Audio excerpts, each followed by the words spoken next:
So if you start, so your thing you want to start with is not to just go straight onto your back. If you suspect that you feel a bit squishy and you suspect that you have diastasis.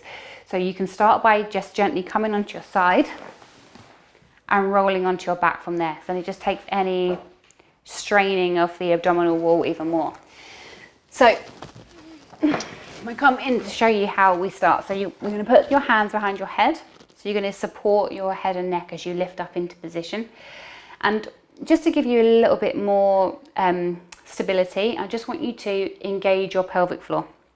So you're just going to keep stability through there as you lift up. So when you start to lift your head up, that's it, you're going to feel the tension in your tummy. If you feel tension, that's a good sign. So now you're going to do it in 2 sections. Take one hand, and just by using your fingers like this, you want to find the breastbone, the sternum, and just feel along all the way down until you get to the navel. You're just going to feel all the way down the line, and you should feel that it's tight.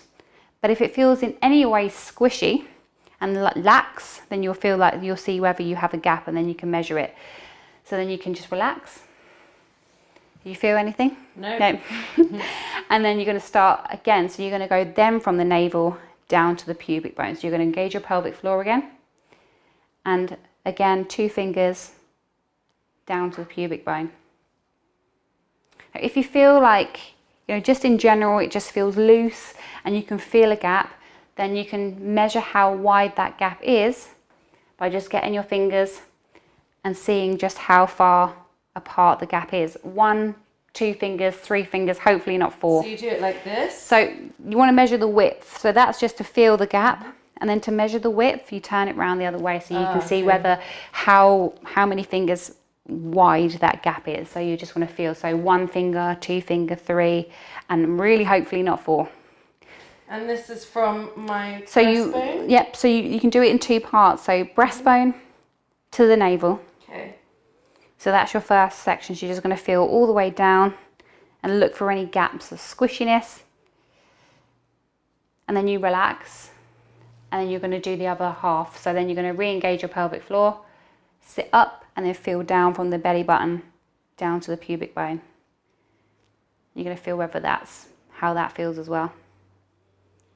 And then if you do feel a bit squishy, then you can rotate your hand the other way and then measure how far across that gap is. So the best way to prevent this is to this is why it's so important to keep the core strong before you get pregnant. And there should be no gap. Ideally, you've just had a baby, so it depends how strong the core was before and how much is separated, how big your baby was. Like, you could have the strongest core in the world, but have a massive baby and other things happen during your pregnancy. You can't always guarantee it. But the general rule of thumb is the stronger that your core is before, the less likely that you're going to have that, or the easier it will be to, do stuff to get it back to normal. But it is common for people to have some gap, but as I say, it depends on each woman's different. And what happens if you do have a big gap, and what do you class as a big gap? Is it more than 2 fingers? 2 to 3 fingers would be quite a big gap. 4 would be a big gap. So 1 is quite normal to feel it a little bit squishy, but there are exercises that you can do to help slowly bring that gap back together. So there are ways that you can heal it if you have this problem, but most people will start to jump in head first and doing, think, oh my God, I need to get my abs back, and then start doing crunches and things like this. But no, no planking, no twisting. Just start engaging the deep core muscles before you do anything, because I'm going to show you 5 exercises where you can start using your breath to start engaging those muscles again. So this should be before you start anything yes, else, and once you've got start your slow. Yes, approval. get your confirmation from your GP, and use this and then the pelvic floor video that we've also got. Use those as your starting point, and then just build up slowly. There really is no rush to going crazy, because you'll end up doing more damage, and sometimes you feel better than you actually are.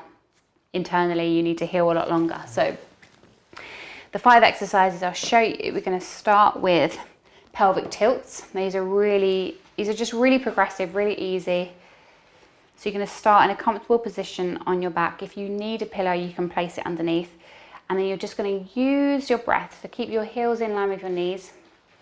And then you're just going to go kind of like I would explain it as like a half glute bridge. So you're just going to tilt the pelvic floor. That's it, not too far. And then relax down again. So you're just tilting the pelvis towards you and then relax. And you're just going to use your breath at the same time. Good stuff. And down. Just tilt the pelvis towards you, just manipulating the pelvis and down. You should feel the lower core. Can you feel that? Yeah. The lower abdominals. So you're just going to start super slow, and these are just, you can do these, you know, pretty much as soon as you feel like you're up to it. They're just very gentle and they'll just engage those deep core stabilizers. So the next one is like a lying extension. So if you've got hard floor, you can use the sliders again, or you can just use your feet if it works, or a T-towel. You're just going to move the mat up, and you just want to really slowly keep one knee bent and just extend each leg and kind of roll it, sweep it towards you, and just start alternating legs. Can you feel that just engaging these muscles? So start to breathe alongside with it. So breathing out as you push and breathe in. And you can actually feel the muscles engaging if you're doing it properly. Just the slower, the better, and drawing in. And pull in. And the other side. Good work. Number 3. So each of these 8 to 10 reps is fine. Lying knees into the chest. So we're going to bring your knees up, and you're going to keep them in line with the hips and keep the feet up. And then just really slowly, whilst keeping one knee where it is, alternating, drawing the knee in and back. So alternating one leg at a time and just trying to keep this in line. That's it. Extend out. 4, 3. Can you feel that now, even though your core has been quite conditioned? I can totally feel it. 3, 2,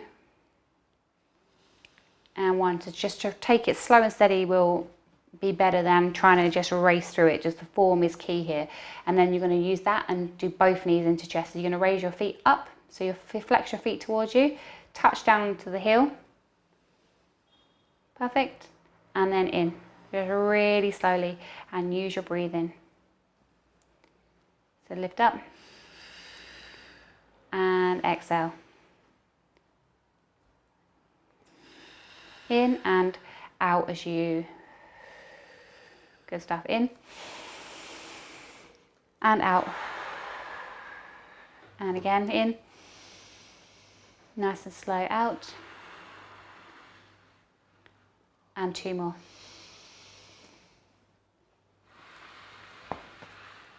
Perfect. And then the last one in the circuit is just going to use a pillow or a towel or anything you have, and you're just going to bring your knees in line, and you're just going to put the pillow in between and just use your breath as you squeeze.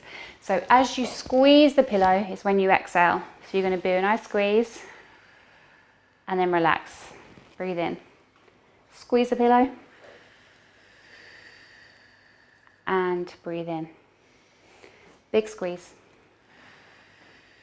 Last 4. 3, and squeeze. 2. Can you feel that really contract for you? I can see it move really it. Feel it. And big breath out. And last one. Really deep. And breathe and squeeze. There you go. There's the 5 exercises to get you started to help close that gap. And then you can do more reps as you feel it getting stronger, but they're a really good one to use as a starting point.